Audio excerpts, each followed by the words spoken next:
Well, here we are. I turned down here at the next block. Thanks, mister. I'll get off there.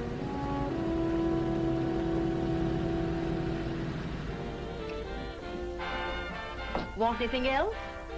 No. Hey, you. Me? Yeah, you. Where you heading? East. Too bad. I thought if you was heading north, I might be able to help you out. I'm pushing the Salt Lake, and I don't like to ride it alone at night. I'm one of those guys that got to talk or I fall asleep. Oh, sure, not much. Your partner, he's got Lou to keep him company, but I ain't got nobody at all. Where you coming from? West.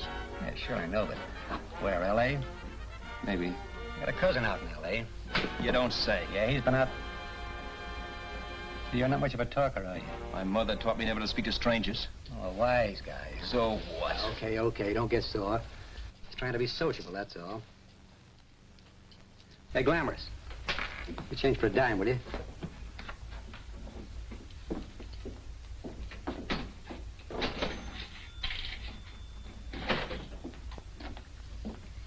Let's have something quieter this time, Joe. My head's splitting. Is that what's wrong with it? Done with your coffee? No. And don't rush me, will you?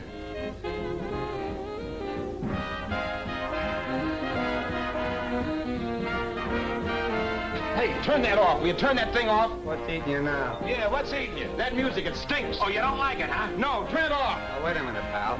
That was my nickel, see? This is a free country. And I play whatever I want to.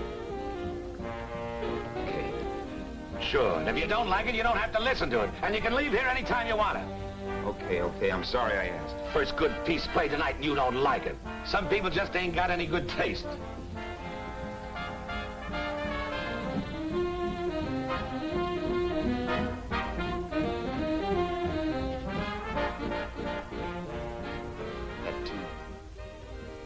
Tune.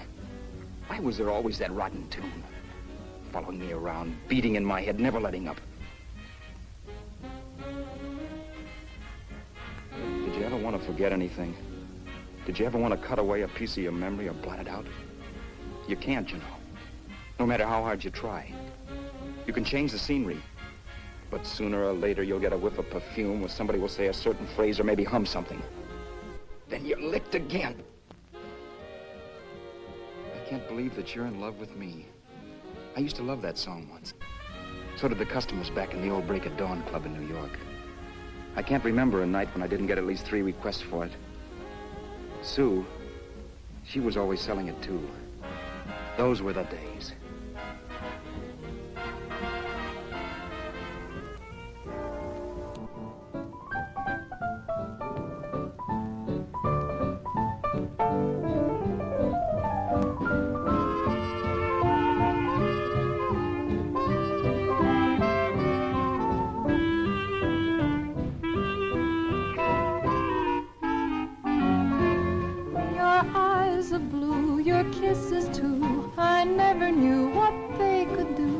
I can't believe that you're in love with me.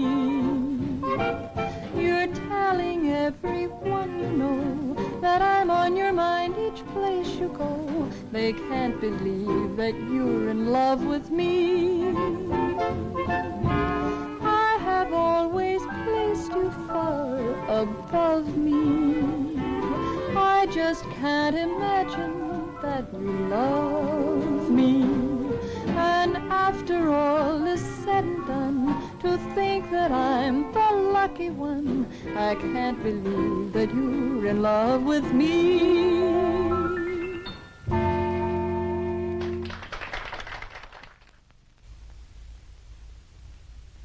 It wasn't much of a club, really. You know the kind. A joint where you could have a sandwich and a few drinks and run interference for your girl on the dance floor. I pounded the piano in there every night from 8 until the place closed up, which usually meant 4 in the morning. A good job as jobs went in those days. Then, too, there was Sue, who made working there a little like working in heaven. But how we felt about each other, well, there was nothing very unusual in that. I was an ordinary healthy guy, and she was an ordinary healthy girl, and when you add those two together, you get an ordinary healthy romance, which is the old story. Sure, but somehow, the most wonderful thing in the world.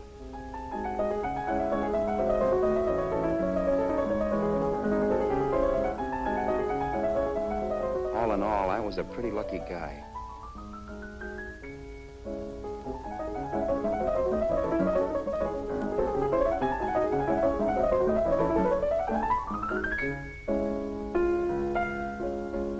Mr. Paderewski, I presume. It's beautiful.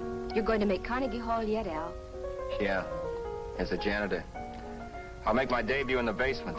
I don't blame you for being bitter, darling, but you mustn't give up hope. Why, someday... Yeah, someday. If I don't get arthritis first. In the meantime, let's blow this trap.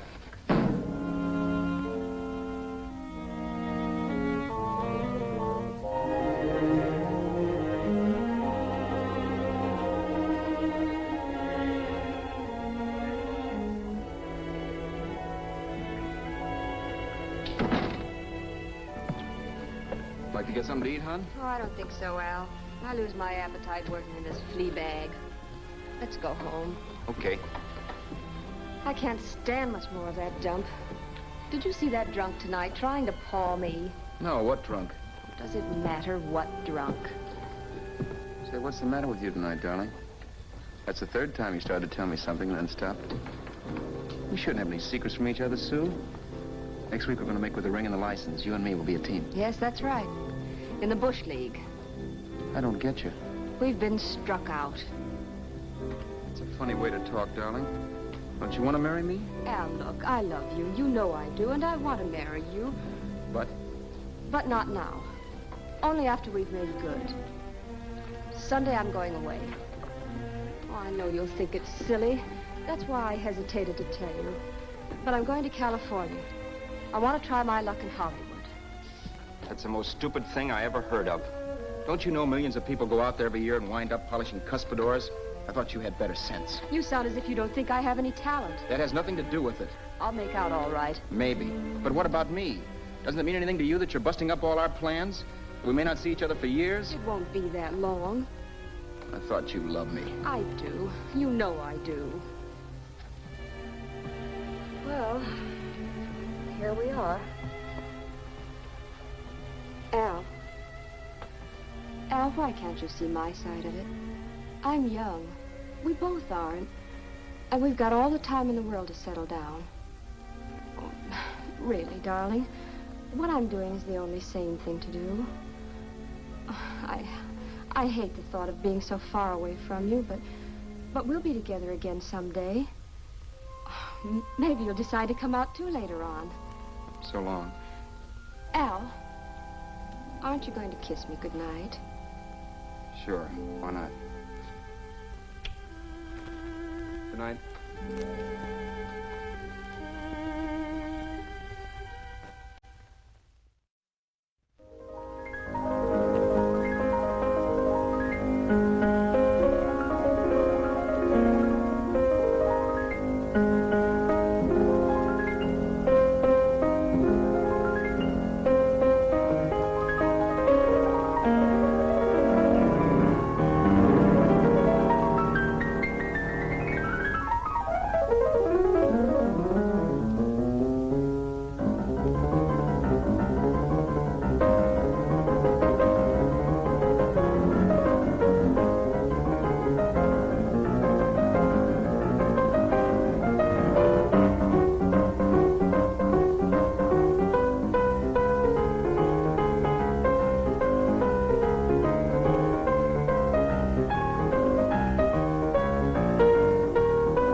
Roberts. You hit the jackpot this time. $10. Thanks.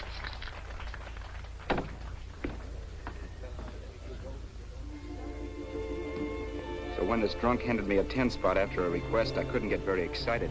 What was it, I asked myself? A piece of paper crawling with germs. It couldn't buy anything I wanted. It couldn't...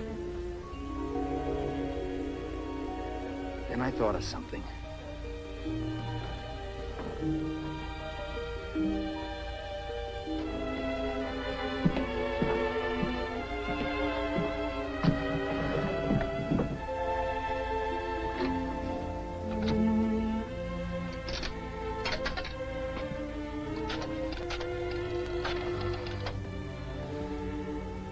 Long distance. I'd like to put a call through to Los Angeles. Miss Harvey. Sue Harvey, Harvey. The number is Crestview 65723.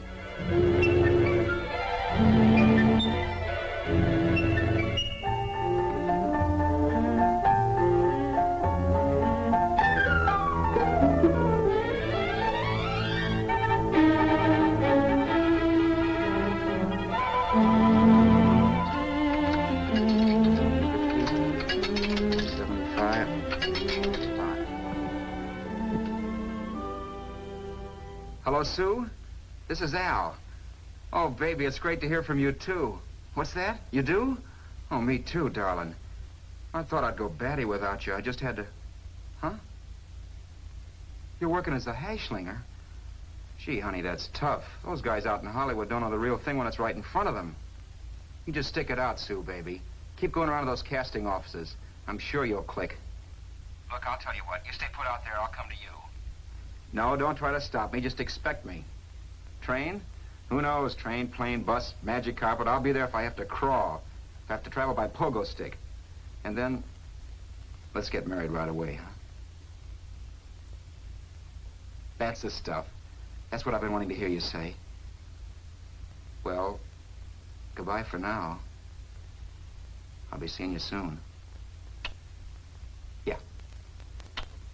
Bye. The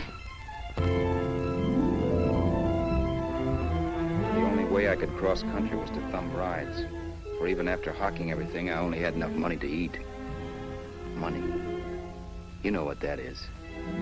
It's the stuff you never have enough of. Little green things with George Washington's picture that men slave for, commit crimes for, die for. It's the stuff that has caused more trouble in the world than anything else we ever invented. Simply because there's too little of it. At least I had too little of it. So it was me for the thumb.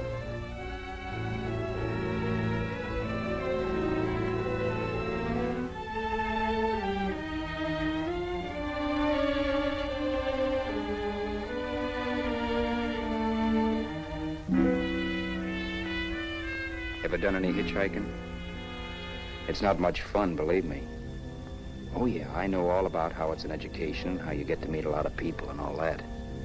But me, from now on, I'll take my education in college, or in PS 62, or I'll send $1.98 in stamps for 10 easy lessons.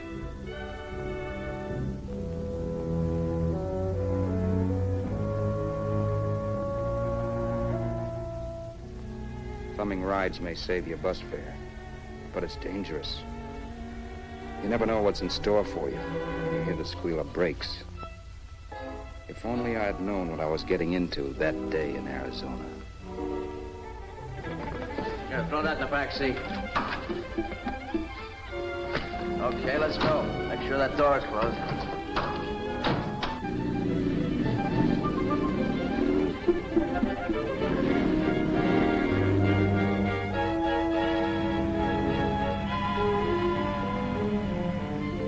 You know, Emily Post ought to write a book of rules for guys thumbing rides. Because as it is now, you never know what's right and what's wrong. We rode along for a little while, neither one of us saying anything. I was glad of that. I never know what to say to strange people driving cars. And too, you can never tell if a guy wants to talk. A lot of rides have been cut short because of a big mouth. So I kept my mouth shut until he started opening up. Hand me that little box, the compartment, will you, pal? Hold the wheel, will you?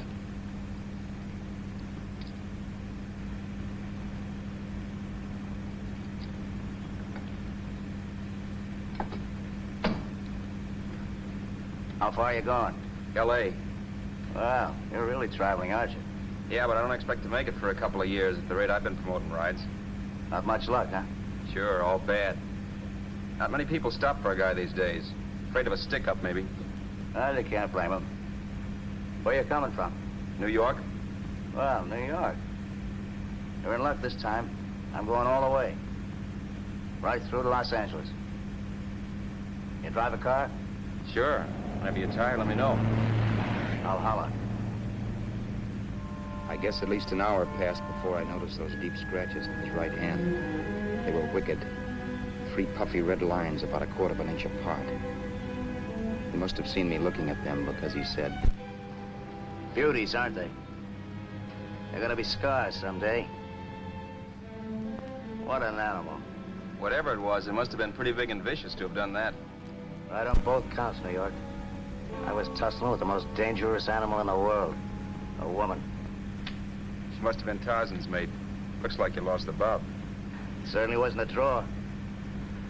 You know, there ought to be a law against dames with claws. Yeah. I tossed her out of the car in her ear. Was I wrong? Give a lift to a tomato, you expect her to be nice, don't you? Yeah. After all, what kind of dames some rides? Sunday school teachers? Yeah. A little witch. She must have thought she was riding with some fall guy. And me, who's been booking horses around racetracks since I was 20. I've known a million dames like her. 2 million. Yeah. Stopped the car, opened the door. Take it on the Arthur Duffy sister, I told her. That's the stuff. As I was done, huh? But if you want to see a real scar, brother, get a load of this. Wow. I got that one dueling. Dueling? Yeah, we're just kidding, of course. My dad owned a couple of Franco-Prussian sabers. Kept them on the wall for decorations. Well, one day, the kid and I took them down when the old man wasn't around. Had a duel. He got me in the arm here. Pretty mean cut. Infection set in later. Yeah, I can see that. Now, give me that box again, will you? Yeah.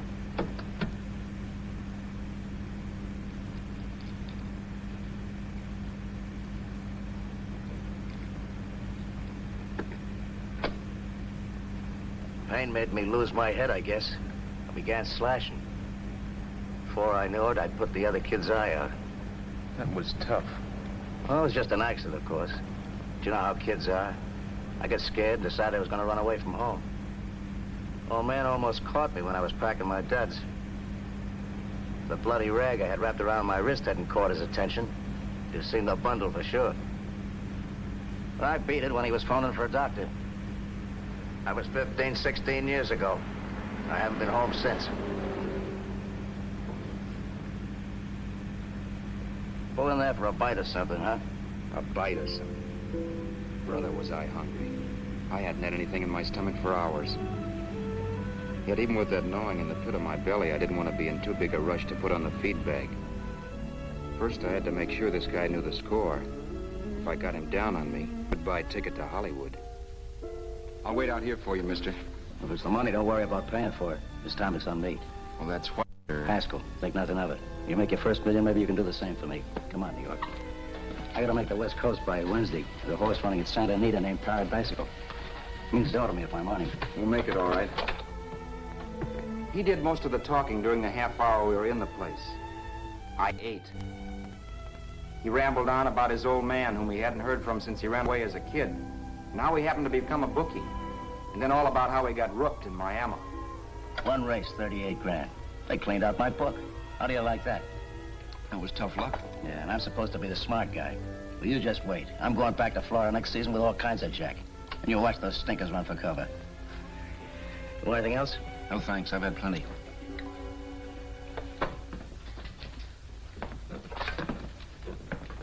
That check there, sister? Oh, just a minute. Your change, sir. Keep it, sister. Oh, thank you, sir. Call again. I'll be waiting outside for you when you finish work. Sharp check, huh?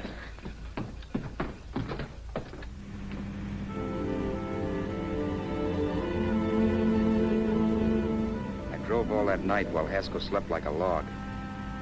After a while, I began to get sleepy myself. I was happy, though.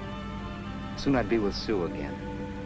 The long trip was practically over, and there'd be no more hoofing it down the concrete. I began to think of the future, which couldn't have been brighter if I'd embroidered it with neon lights. It was nice to think of Sue shooting to the top. It's amazing what a full belly can do to your imagination. Your eyes of blue, your kisses too, I never knew what they could do. I can't believe that you're in love with me. You're telling everyone you know I'm on your mind each place you go. I can't believe that you're in love with me.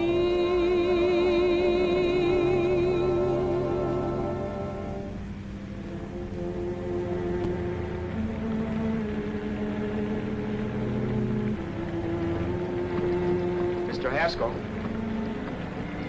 Mr. Haskell.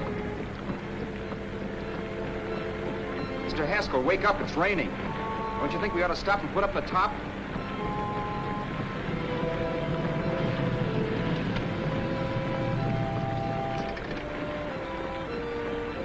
Mr. Haskell, I'm going to put up the top.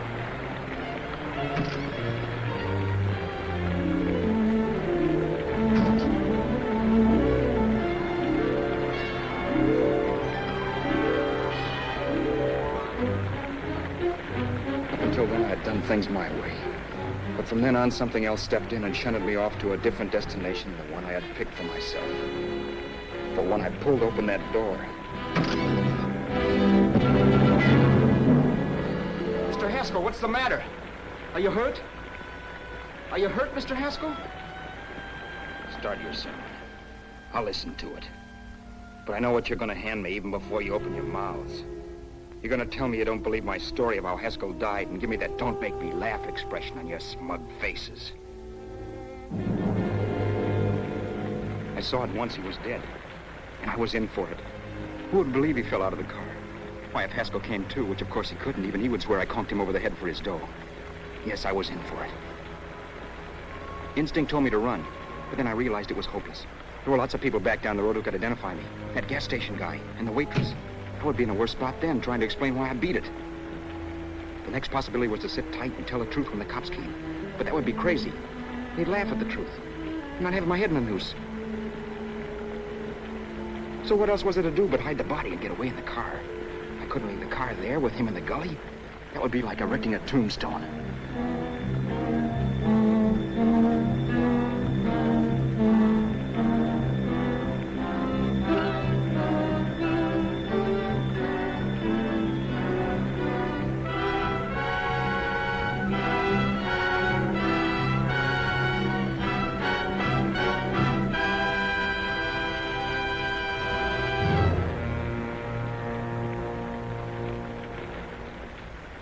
My idea was to cover him with brush, not to rob him.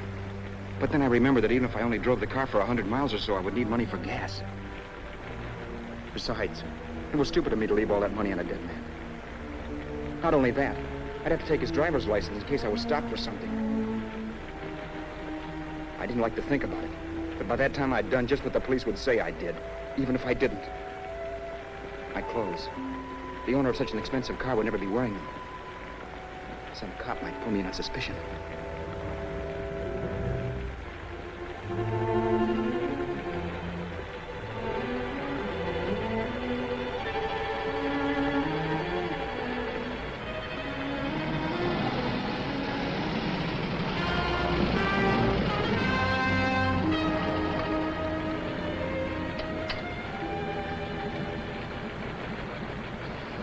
Hey, you, this your car? Don't you know better than to leave a car with the wheels halfway in the middle of the road? That's the way accidents happen. I'm sorry, officer. I was just putting up my top. I didn't think. Well, the next time, think. I'll let you go now, but watch your step in the future. I know that's a lonely stretch, but cars come by here once in a while, and we have plenty of crack-ups. Thanks, officer.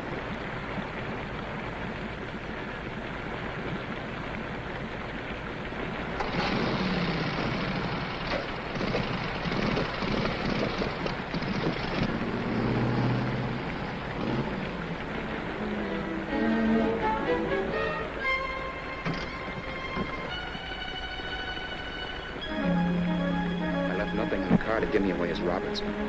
If they found a dead man in the gully now, it would be me.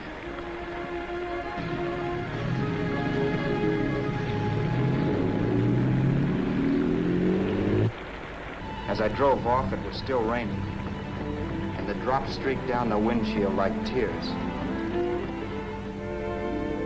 I kept imagining I was being followed and that I could hear sirens back in the distance. Just how long it took me to cover the 60-odd miles to the California state line, I don't know. I lost all track of time. But the rain had stopped and the sun was up when I pulled up to the inspection station. Hello? Carrying any fruits or vegetables? No. Any livestock or poultry? No. I'd like to see your registration and driver's license, please.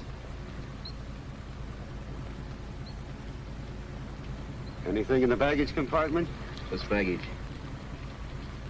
Charles Haskell, Jr., age 30, brown eyes, dark hair. Identifying marks, none. Are you Charles Haskell, Jr.? Yes. Well, remember, if you're employed and you stay over 30 days, you take out California plates. All right, officer, but I'll only be in the state a short while. Right, you can go now.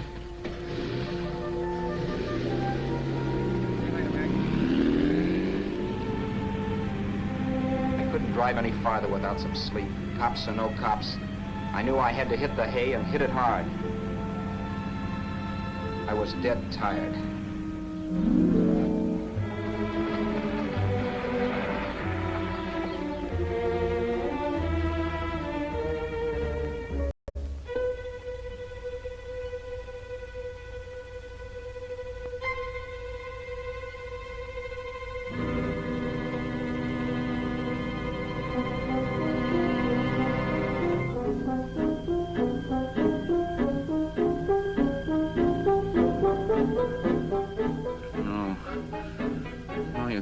Mr. Haskell.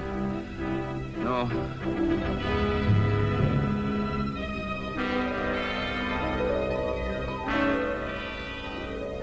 Mr. Haskell, you can't die. I think I did it. No, Mr. Haskell. No. No.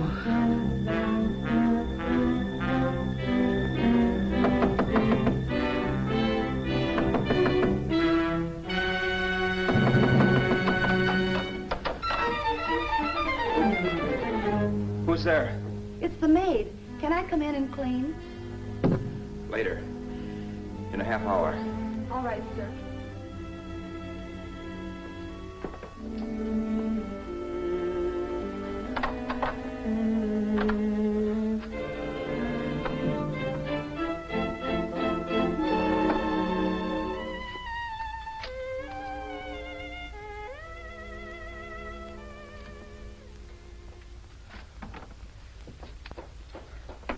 There was no time to lose.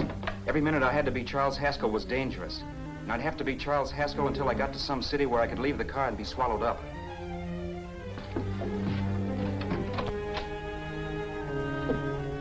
That meant driving the car as far as San Bernardino, maybe even to Los Angeles. In a little town I might be noticed, but in a city I should be safe enough. Then, after I ditched the car, I could go on to Sue. But those 5 minutes at the state line made me realize it might be a good idea to find out a little bit about Mr. Haskell. Then if anybody asked me questions, I could give the right answers. The first thing I found out was that I had $768. This was a lot of jack, but believe me, it was the kind of money I'd rather not have.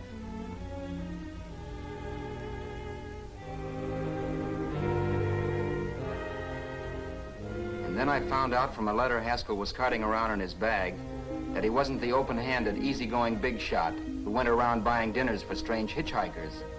Before I got done reading it, I saw him more as a chiseler.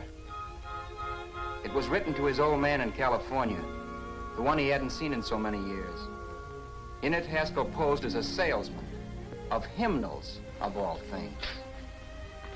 It was easy to see where Haskell expected to raise a new stake for his book in Miami by rooking his old man. That was about all I found out from his effects, and it was enough. I told myself, maybe old man Haskell was lucky his son kicked off. He would never know it, but it saved him from taking a flyer in sacred literature preferred.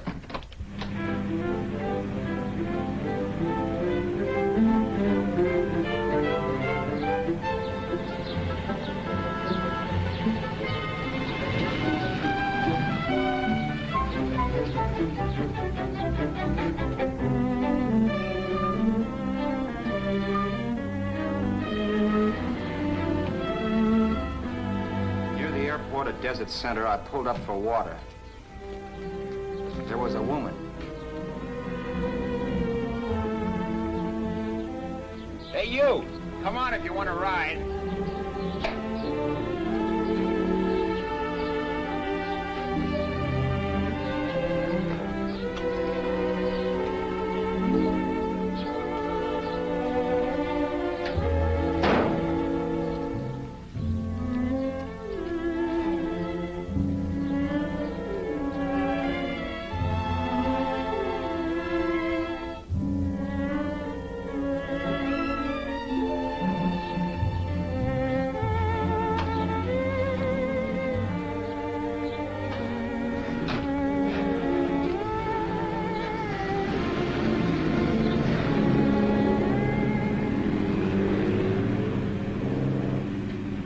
How far are you going? How far are you going? That took me by surprise, and I turned my head to look her over. She was facing straight ahead, so I couldn't see her eyes. But she was young, not more than 24. Man, she looked as if she'd just been thrown off the crummiest freight train in the world. Yet, in spite of this, I got the impression of beauty. Not the beauty of a movie actress, mind you, or the beauty you dream about when you're with your wife, but a natural beauty. A beauty that's almost homely because it's so real. Then suddenly she turned to face me. How far did you say you were going? Los Angeles? L.A.? L.A.'s good enough for me, mister. That's what I was afraid of. What'd you say? Oh, nothing, just thinking out loud. People get in trouble for doing that. What's your name? You can call me Vera if you like. You live in Los Angeles? No. Where are you coming from? Oh, back there. Needles? No. Oh, sure, Phoenix. You look just like a Phoenix girl. Are the girls in Phoenix that bad? The girl must have been pretty tired, because she fell asleep not 20 minutes after she stepped into the car. She lay sprawled out with her head resting against the far door, like Haskell. I didn't like that part of it much, but I didn't wake her up. It wasn't that this girl still worried me. I'd gotten over that funny feeling I had when she looked at me, which I put down as just my jangled nerves. With her eyes closed and the tenseness gone out of her, she seemed harmless enough. And instead of disliking her, I began to feel sorry for her. The poor kid probably had had a rough time of it. Who was she anyway? And why was she going to Los Angeles? And where'd she come from in the first place? The only thing I knew about her was her name. Not that it made any difference. A few hours more and we'd be in Hollywood. I'd forget where I parked the car and look up Sue. This nightmare of being a dead man would be over. Who this dame was, well, it was no business of mine. Where did you leave his body? Where did you leave the owner of this car? You're not fooling anyone. This buggy belongs to a guy named Haskell. That's not you, mister. You're out of your mind. That's my name, Charles Haskell. I can prove it. It's my driver's Save license. yourself the trouble, mister.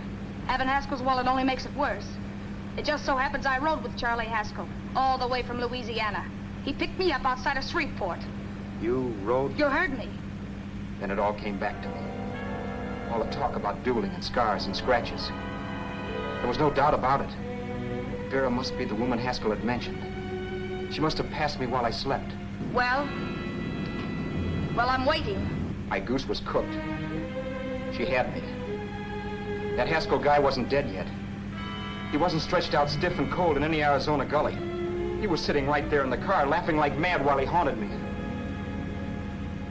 Well? There was nothing I could say. It was her move. Vera, whatever her name was just my luck picking her up on the road. It couldn't have been Helen, or Mary, or Evelyn, or Ruth. It had to be the very last person I should ever have met. That's life. Whichever way you turn, fate sticks out a foot to trip you.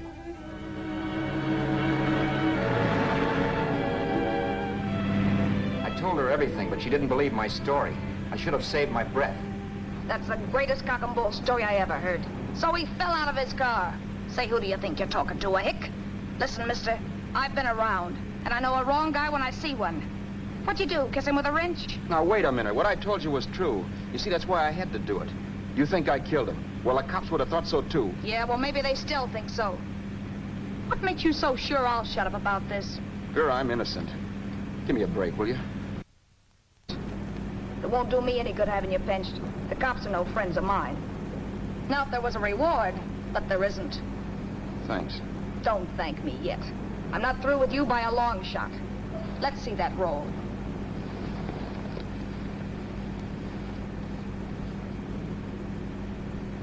Is that all Haskell had?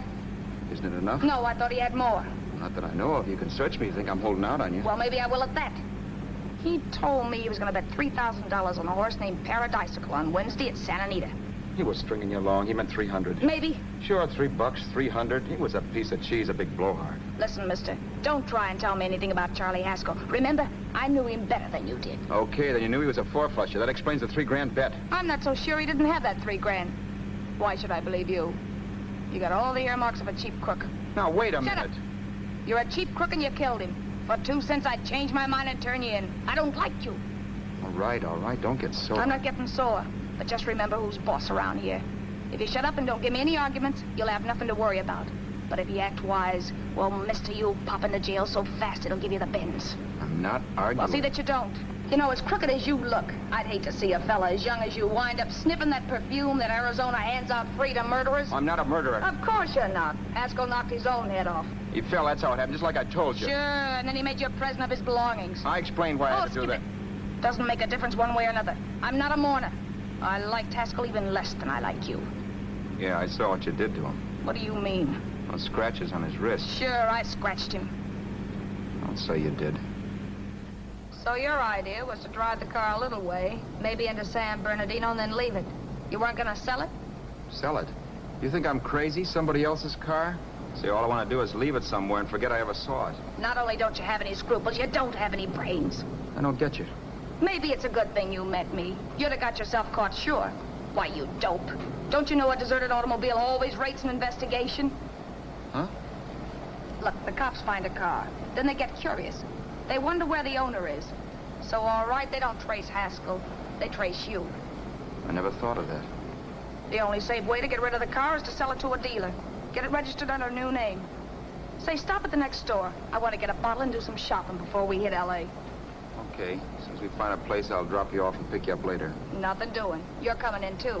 From now on, you and I are like the Siamese twins. Have it your way, but I don't get the point. The point is, I don't want you to get lost. I'm not going to beat it if that's what you're afraid of. I'll say you're not. Well, I'm going to see that you sell this car so you don't get caught. Thanks. Of course, your interest wouldn't be financial, would it? You would want a small percentage of the profits. Well, now that you insist, how can I refuse? 100% will do. Fine. I'm relieved. I thought for a moment you were going to take it all.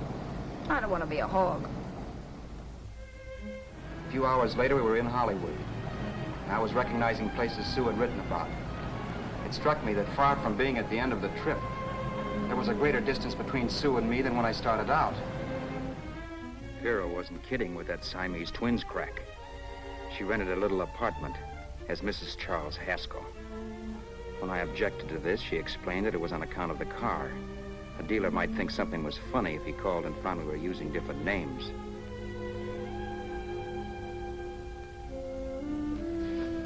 Home, sweet home. Yeah. Not bad either.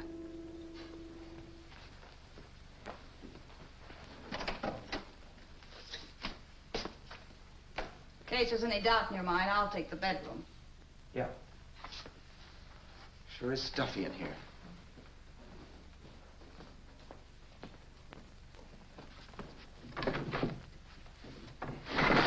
Keep the window shut. Okay.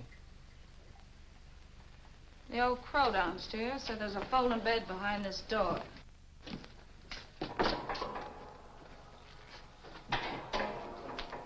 You know how to work it? I invented it. Some joint. One can't have everything.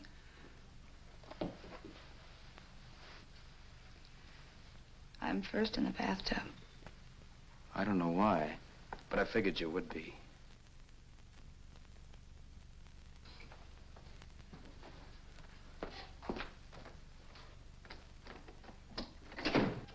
Boy, oh boy. Sure feels good to be clean again. I must be 10 pounds lighter. You must be. Well, hitching rides isn't exactly the way you keep your schoolgirl complexion. I wish that guy with the sax would give up. Gets on my nerves. Forget it. Have a drink. Aren't you afraid I might take you up on it? If I didn't want to give you a drink, I wouldn't have offered it. Why be a sorehead, Roberts? You got yourself into this thing. You should be grateful I'm not turning you in. Why, if I wasn't regular, you'd be in the pen this minute, being photographed, fingerprinted, and being pushed around by the cops. So cheer up. Get rid of that long puss. Or is your conscience bothering you?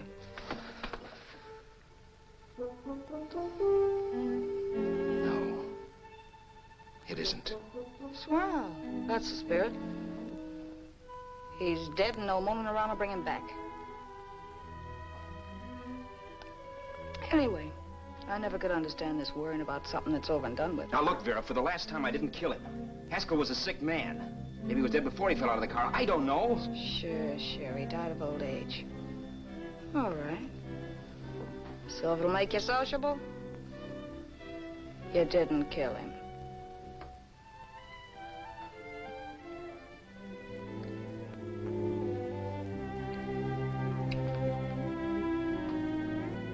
Thanks.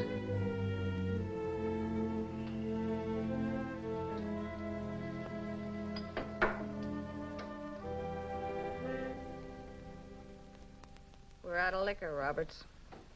Yeah. Too bad. I felt like getting tight tonight. Well, I think you succeeded. Am I tight?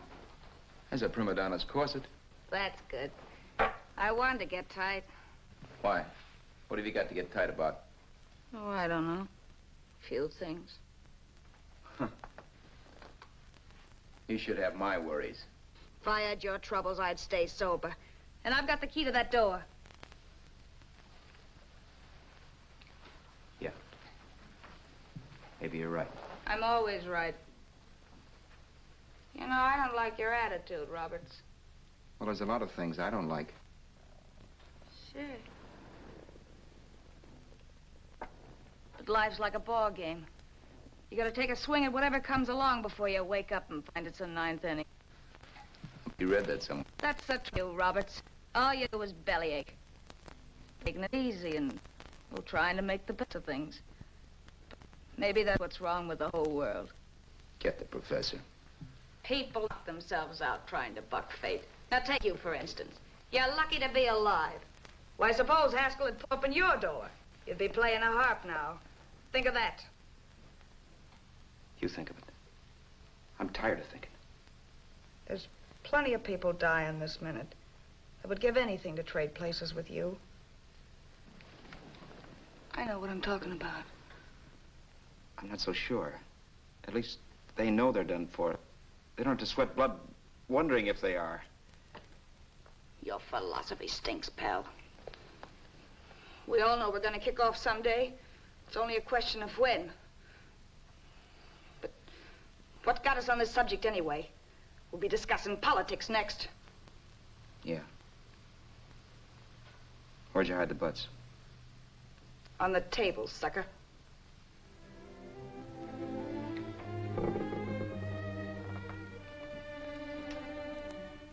We bored each other with conversation for a couple of hours longer.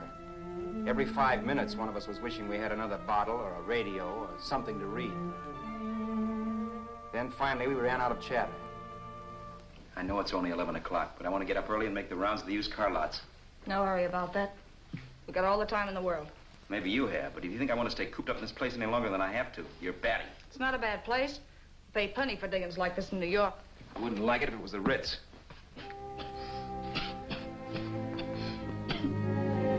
rotten liquor. You got a mean cough. Want to do something about it. I'll be all right. That's what Camille said. Who? Nobody you know.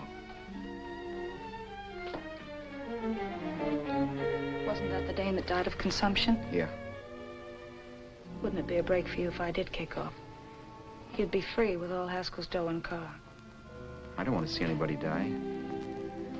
Not even me. Especially not you. One person died of me. If you did, well, that's all I need. You don't like me, do you, Roberts? Like you?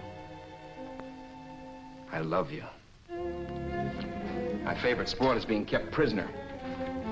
After we sell the car, you can go to blazes for all I care. But not until then.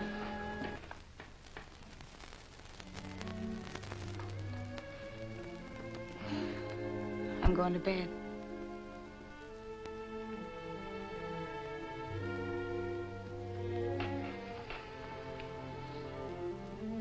Good night, Roberts. Don't try and sneak away during the night. All the doors are locked. Anyway, if I find you gone in the morning, I'll notify the police.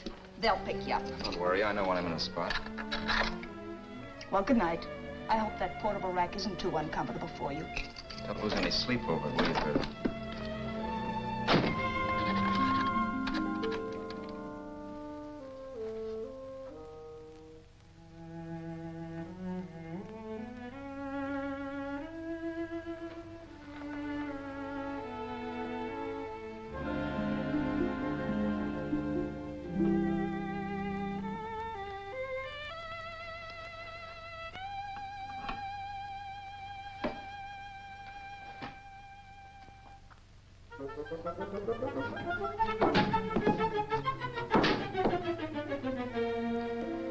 Crestview. 6, 5, 7, 2, 3. Hello? Hello? Hello? Hello?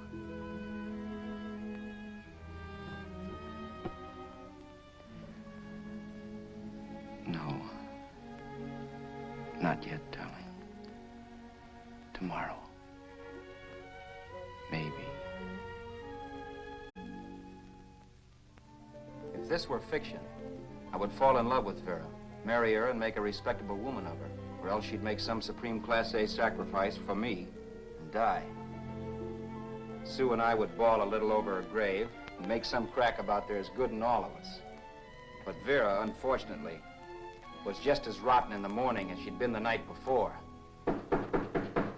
All right, I'm coming. Look, Vera, it's almost noon. So what? The dealers will be there all day? They'll be there all year, too, but it doesn't wait that long. Shut up. You make us like a husband. Well, do I rate a whistle? You sure do, but let's go. Let's go, let's go. I spent $85 in 2 hours preparing bait, and all you can say is let's go. Come on.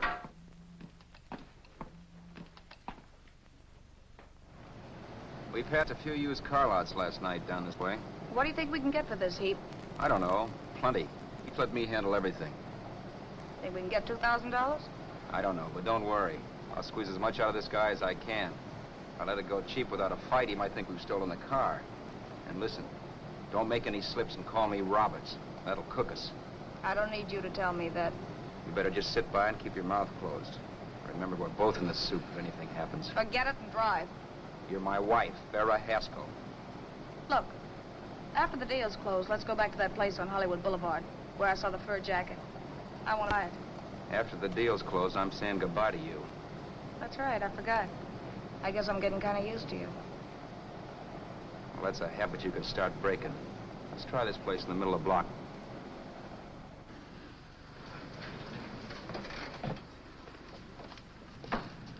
Good afternoon. What can I do for you? We're interested in selling a car. If the price is right. Well, if it's in good mechanical condition, it should blue book for about $1,600. Tony, take a look at this motor. 1,600. Are you kidding?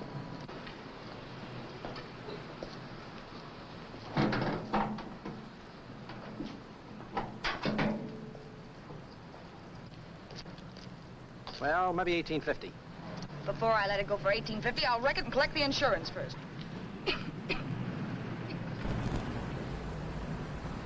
Lady, this motor's seen a lot of driving.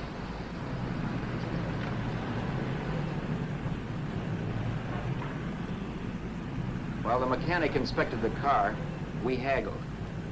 At last, when we were all worn out, we hit a compromise. His price. Okay, it's a deal. All right, come in, we'll sign the papers. I have the ownership papers right here with me. Look, Vera, in the meantime, will you clean a dash compartment? There may be some stuff in it. All right, darling. $1,850. That dirty crook.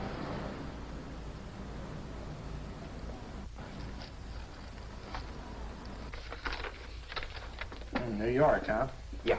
But you bought the car in Miami? Yeah. Well, now let's see about the insurance. We can either have it transferred or canceled. What kind of insurance do you have, Mr. Haskell? Well, aren't all the papers there? I don't see any. Surely you know what type of insurance you carry in the car. The name of the company? Yeah, but, Well, if you'll just tell me the name of the company, I'd be very glad to take care of all the details. well, Did you sign the papers yet? not yet. Well, don't. We're not selling the car. Oh, wait a minute, Mrs. Haskell. Come on, darling. What's the matter? Change your mind? Yes, I'm sorry. I guess I have. But, Vera... Let's go.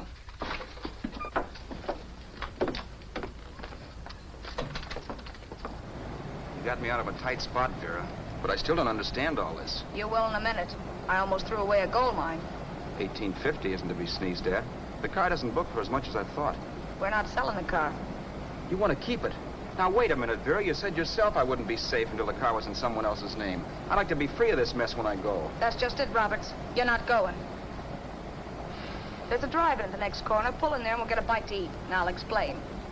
What is this, another one of your brilliant ideas?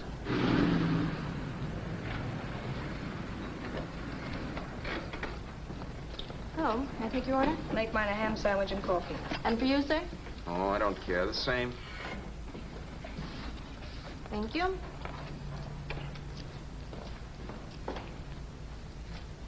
Get this, Vera. I've been pretty patient so far. I've done everything you asked me to do, but no more. Shut up. You've taken Haskell's money. And you can have the dough we get from selling the car. But you're not going to keep me a prisoner. It's a good thing I bought the paper. Take a look at that. Vera, I'm in no mood. Read that.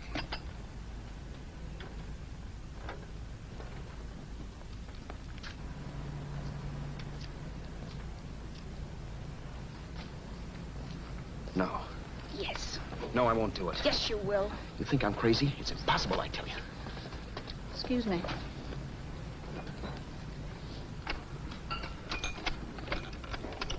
Blow the horn when you're through. No one could possibly get away with an act like that. It'd be wise to me in a minute. Don't be yellow. You look enough like him. The same coloring and the same build. See how his clothes fit you? No kidding, you almost had me fooled for a while. Oh, grow up, Vera. Don't you think a father knows his own son? And there must be other relatives. The father won't have to know you. We'll wait till he gives up the ghost. He's an old geezer and he won't pull through. And as far as other relatives are concerned, they haven't seen you in 15 or 20 years. Eat. I'm not hungry. And I won't do it. It's not as tough as it sounds. Remember, you've got all kinds of identification. His car, letters, license. I could never get away with it. It's the stupidest thing I've ever heard. The old boy has scads of dough. Look in the paper there. Personal fortune assessed at over 15 million. He'll leave plenty, I tell you. Maybe he cut off his son. How do we know? It's out, Vera. I won't have anything to do with it. I think you will. Look, Vera, I'll do anything within reason. But not that. So forget it. Find yourself another stooge. You sap. You'll be fixed for the rest of your life as Charlie Haskell. You can take your inheritance and go away. No more worrying about the rent, no sweating, scheming, wondering where your next meal's coming from. Think about that, Roberts. Vera, please, you're talking too loud. On this, I'm splitting 50-50 with you. Sure, why not? We're both alike, both born in the same gutter. Now, take it easy, Vera. There's people around here. You don't know what you're talking about. We'll wait till we read that old man Haskell's dead. Then you show up. Like you read in New York that he was sick. No. Suppose he doesn't die. He will. I know he will. Something tells me. But as much as I insisted I would have no part of her scheme, Vera was taking it for granted I would. Neither of us had our mind on the cards as we played that night. I knew we were just trying to kill time between newspaper editions. This was a death watch for Vera. Maybe it was for me, too. Don't you realize if I'm caught, they'll want to know where I got the car and stuff, and they'll have me on a murder charge. If you're smart, you won't get caught. I knock for 7. And if I'm caught, don't you realize you'll be out, too? 18 points. That gives me 30. How will I be out? You'll be out $1,850 we would have gotten on the car. Really, Vera, you'd be an awful chump if you threw away all that dough on a dizzy long shot. Let me sell the bus tomorrow. With the money it'll bring and what you've already got, a clever kid like you can run it up in no time. Then we'd both be in the clear. I'll be in the clear anyway. Maybe. Maybe. But if I got caught, I'd get good and sore at you, you know. You mean you'd squeal? Well, no, not squeal exactly. Never mind what you meant. Even if you did tell the cops I was in on it with you, what could they do to me? They might give me the same medicine they gave you. Yeah. A rope. But I'm on my way now. All they'll be doing will be rushing it. All right. But think of the $1,850 you'd lose. You'd kick yourself along the block if I let it get away from you. I'll take the chance. Want another drink? You're being a goon. That's the way people wind up behind the 8 ball. Once they get a few dollars, they become greedy and want more. My. Caesar. Who? You know that Roman general? He got his for being greedy. He wasn't satisfied, so the final wind-up was he took the count. A couple of days ago, you didn't have a dime. Why, you were so broke you couldn't pay cash for a postage stamp. Now you've got almost $700 with $1,850 in the offing. Take my advice. Don't try for more. I'm tired of this game. Let's have some blackjack. Play solitaire. Okay, I will if that's the way you feel about it. That's the way I feel about it. Getting sore and throwing things won't help much, Roberts. I'm really doing you a favor. I help you out of a jam by keeping my mouth shut. I show you how to make some soft money. And what thanks do I get? Thanks. Sure. Or would you rather call the cops and told him you killed the man and stole his money? I didn't kill anybody. Yes, you did. No, I didn't. You know I didn't. All right, then. Suppose I call the cops. If you're innocent, what do you got to be scared of? Okay. Call him, you mutt. Go ahead and call him. See if I care. At least they'll give me a square deal. You want me to call them? You heard me. But I'm warning you. If I'm pinched, I'll swear you were in on it. I'll say that you helped me. If I fry, I'll get even with you. You wouldn't dare. You're chicken. Yeah? Then try it and see. Call him. Yeah. Okay, I will.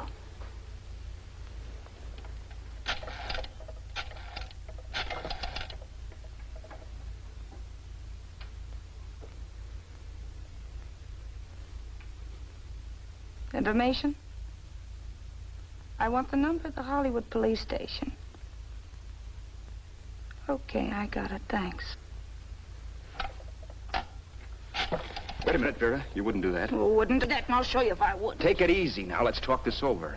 This was early in the evening, and the conversation, while hectic, was at least pitched low. But as the minutes passed, and more obstacles to her plan popped into my head, the air got blue. Each word coming from our lips cracked like a whip. I reminded her that as Charles Haskell, I didn't even know my mother's name, where I'd gone to school, the name of my best friend, whether I had an Aunt Emma or not, my religion, and if I'd ever owned a dog. I didn't even know what my middle initial stood for. I also pointed out that the real Haskell had a scar on his forearm. His people never saw that scar. He told me he ran away right after putting out the kid's eye. Yeah, but his father knew he was cut. It'd have to be some kind of a mark. So what? The old man's dead, or will be. I hope by tomorrow morning's papers. Anyway, you could cut yourself a little, couldn't you? Boy, for that kind of dough, I'd let you cut my leg off. You're drunk and you're crazy mad, Vera. Turn me in if you want to, but I won't get mixed up in this. Besides, how do we know? Haskell was such a phony. Maybe he wasn't the man's son at all. Maybe he just dreamed it up. Well, dream it or not, you won't be dreaming when the law taps you on the shoulder. There's a cute little gas chamber waiting for you, Roberts. And I hear extradition to Arizona's a cinch. Where's that phone? Vera! Leave me alone! Vera! Here. I want a phone. Call police. I hate you, yellow stinker. You leave me alone. I'll let you alone when you promise to leave the phone where it is. You're drunk. You don't know what you're doing. You're hurting me. Will you promise? All right.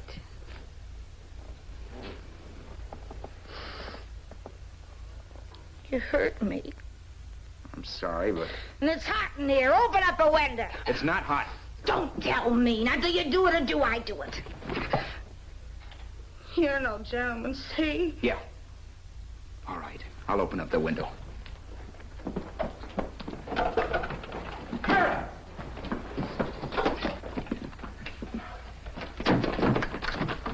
open the door. Please open the door. Vera, open the door. Don't use the phone. Listen to me. I don't like you, Roberts. You're no gentleman, see? You hurt my hand, and I'm going to get even with you. If you don't open the door, I'm going to kick it down, Vera.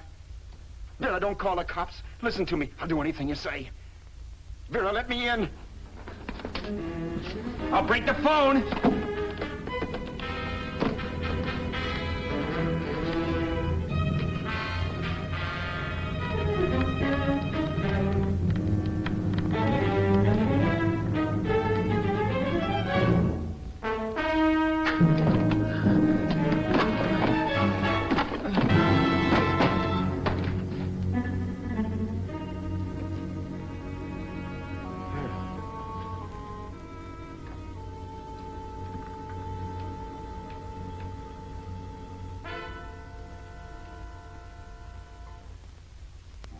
The world is full of skeptics. I know. I'm one myself. In the Haskell business, how many of you would believe he fell out of the car? And now, after killing Vera without really meaning to do it, how many of you would believe it wasn't premeditated? In a jury room, every last man of you would go down shouting that she had me over a barrel and my only out was force. The room was still. So quiet that for a while I wondered if I had suddenly gone deaf. It was pure fear, of course. And I was hysterical. But without making a sound. Vera was dead. And I was her murderer. Murderer? What an awful word that is. But I'd become one. I'd better not get caught. What evidence there was around the place had to be destroyed. And from the looks of things, there was plenty. Looking around the room at things we'd bought was like looking into the faces of 100 people who'd seen us together and who remembered me. This was the kind of testimony I couldn't rub out. No. I could burn clothes and hide bottles for the next 5 years. There'd always be witnesses. The landlady, for one. She could identify me. The car dealer, the waitress in the drive-in, the girl in the dress shop, and that guy in the liquor store. They could all identify me. I was cooked. Done for. I had to get out of there. While once I'd remained beside a dead body, planning carefully how to avoid being accused of killing him, this time I couldn't. This time I was guilty. I knew it. Felt it. I was like a guy suffering from shock. Things were whirling around in my head. I couldn't make myself think right. All I could think of was the guy with the saxophone and what he was playing. It wasn't a love song anymore. It was a dirge.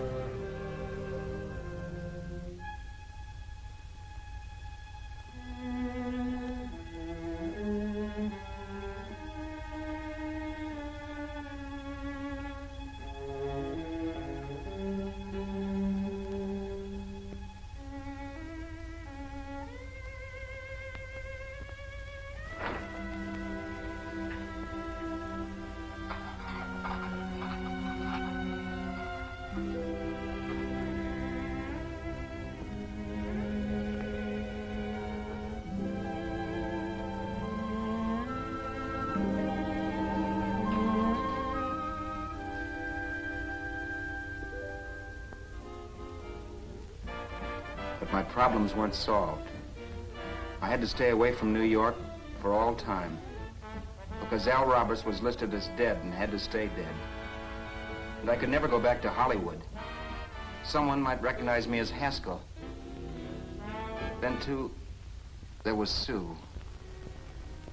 I could never go to her with a thing like this hanging over my head. All I could do was pray she'd be happy.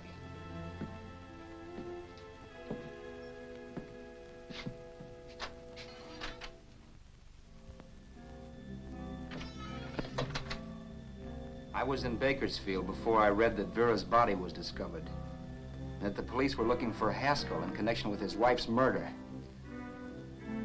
Isn't that a laugh? Haskell got me into this mess, and Haskell was getting me out of it.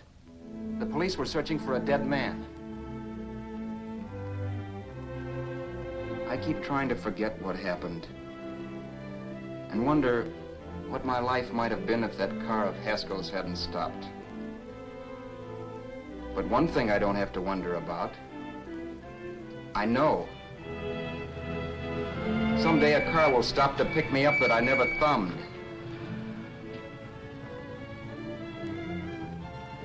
Yes. Fate, or some mysterious force, can put the finger on you or me for no good reason at all.